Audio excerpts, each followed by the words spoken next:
сами защищаете. Неправда, я не так Не, сказал. извини, пожалуйста, Не послушай, так сказал. мы можем защититься, можем не защититься, можем мы с ума сошли, но это следственная связь такая, это череда вещей, которые произошла. Понимаешь, это не просто рядовой случай. Ты посмотри каждого отдельно взятый случай. Это люди, которые борются за независимость, за укрепление суверенитета Абхазии, извини меня. Это что, рядовой случай? Мы с Ливаном что-то пришли в Абхазии, спрятались и там наговариваем на Россию или на руководителей России, что ли? Или как-то неправильно себя ведем, что ли? Нет. Я больше вам другое хочу сказать. Здесь я вообще другое вижу. Вот вспомните выборы наши, 28 число. И пусть никто не обижается, потом там рога и копыта настаивает на все мои высказывания. Все другие нации в автобусами завозили в Абхазию. Что сделали с нашими репатриантами? Это что такое? Почему до сих пор выбранный президент не прокомментировал это? Я не говорю о том, что там не дали открыть. Им не дали заехать. Слушайте, все это время худо, бедно, там могут где-то правильно потратили деньги, может где-то неправильно, но сама суть была о репатриации, о возвращении наших граждан, наших абхазов к себе на родину. У нас другой родины нет, у них другой родины нет, кроме Абхазии.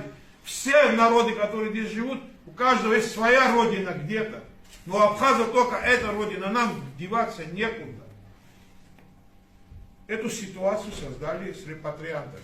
Дальше вам скажу. Вот Беслан, здесь Виктор сидит, вот Тимур Шергели, я сейчас не помню, кто в этом участвовал. Очень хороший закон, вы помните, вы тоже участвовали, Дауд Витальевич, по самузаканским абхазам. Мы приняли закон? Приняли. Сколько? Больше года исполнительная власть до сих пор не сделала подзаконный акт, как должен этот закон работать. То есть этот закон не работает по самузаканским абхазам. Сейчас нам предлагают вообще забыть наших абхазов, репатриантов. Это я так вижу.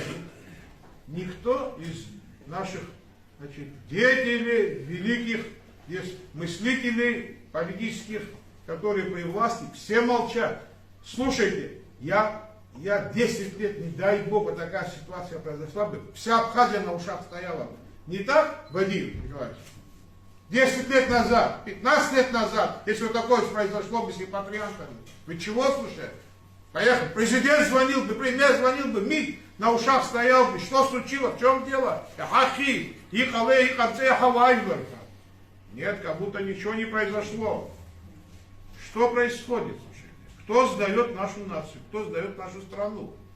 Кто непонятно для себя вмешался в эти игры? Может, ему помочь надо?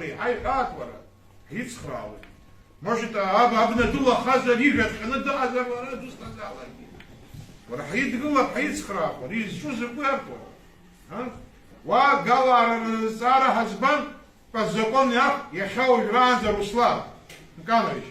Больше года. Они это подзаконный акт не делают, без подзаконного акта закон не может работать.